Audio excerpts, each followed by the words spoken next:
we about to piss some people off today. How's it going, y'all? I'm Jaggy, and today I want to talk about something that, if you haven't been living under a rock for the last 2 weeks, then you probably know what I'm going to talk about. Pokemon Go has become a huge sensation. AC just went off. Thanks, appreciate that. But anyway, Pokemon Go has been a huge sensation lately. It came out about 2 weeks ago. And if you've noticed anybody, you'll notice probably a good 15 to 20% more nerds are out walking. You'll notice them, they're, squatty, a little bit bigger and pasty. One thing I want to talk about is, number one, is how amazing this has become. Number one, it's changed me already. I used to be, I still am to a certain extent, I'm a huge nerd. Coming with that is that I spent a lot of time on the computer. And I spent a lot of time indoors not being active. Now, this has changed is that now I'm going out, about every day after work, going to our nearest college campus, walking around, and I'm catching Pokemon, I'm playing a game.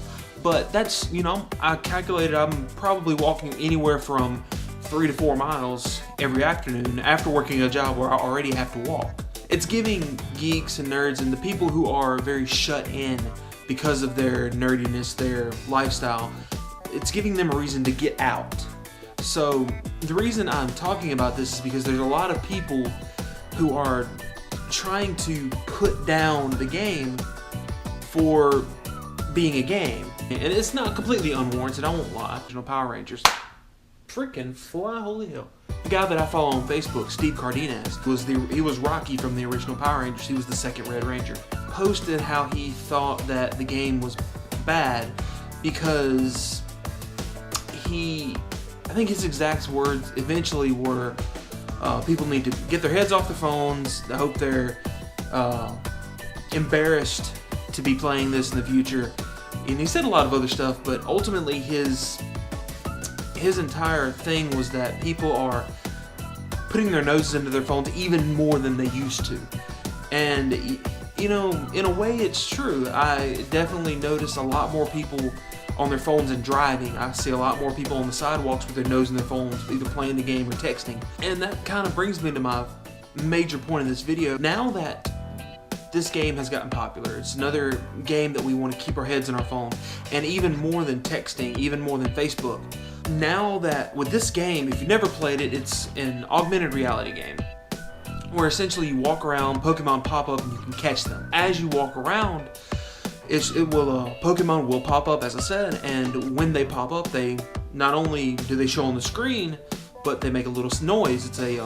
It's kind of a mix between the old grass sound from the Game Boy games and a newer revamped version. When it makes that noise, you're automatically going to look down at your phone. It's like getting a text message, like, ooh, who's talking to me? Now is there a Pokemon around me? And the worst part about this is that people are looking down and they see the Pokemon, they have to click on it, or computer, have to tap on it. Then they have to throw Pokeballs to catch it.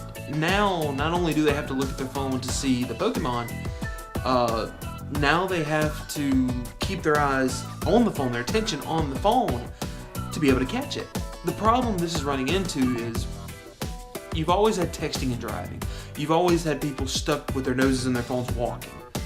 But now it's even more intent, because when you're on Facebook or something and you walk up to a road or somebody, you can automatically take your eyes off the phone and it's like, hey, I'm sorry, and pay attention to what you're doing, and you can go back and reading right where you're at. There seems to be a little more urgency to keep your eyes on the phone, even though you can take your eyes off and look where you're going and make sure that you're safer. Stop. If you're walking, just stop.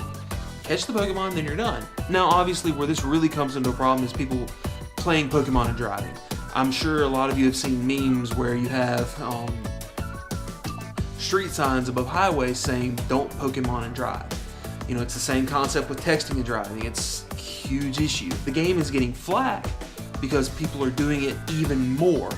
Now people are texting and driving, then they're Pokemon and driving, and just taking our attention off the road even more.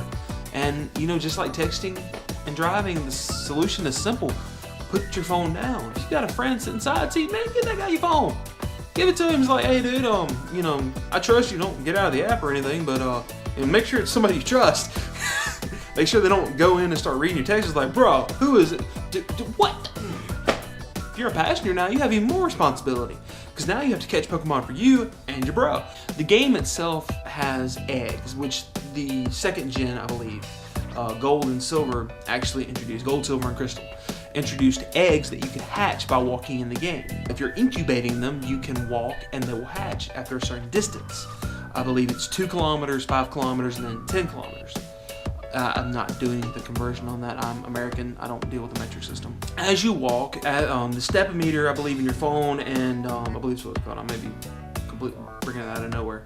But your GPS tracker as well gauges when you're walking so that it adds distance onto your eggs. The game itself doesn't cut off Pokemon spawning until about, I believe I've figured out, about 35 to 40 miles an hour. Now the problem is, with every game there's glitches, and with this one you will still get a glitched Pokemon every now and then. And if you don't tap on it immediately, you can't capture it. And if you get too far away, it will just run away.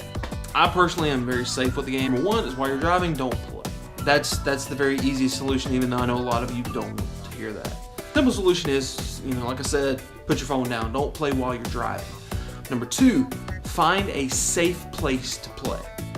If you live in a town that has a college campus, that's perfect. Anywhere that's densely populated, it's gonna have a lot of Pokestops, it's gonna have a lot of gyms, it's gonna have a lot of Pokemon. If you can't do that, find a park.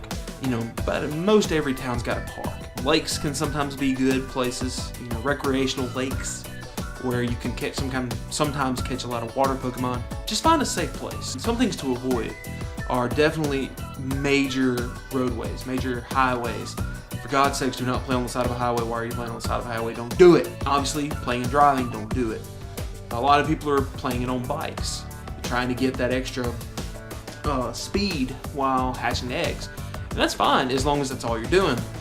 But don't play in, once again, don't play in ride a bike. Don't be sitting there and just,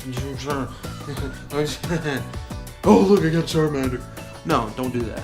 If you're going 8 to 10 miles an hour on a bicycle and you happen to run into a pedestrian, you could potentially sprain or break something. Just try to be safe, guys. We've got a great opportunity for a game that could last for a while.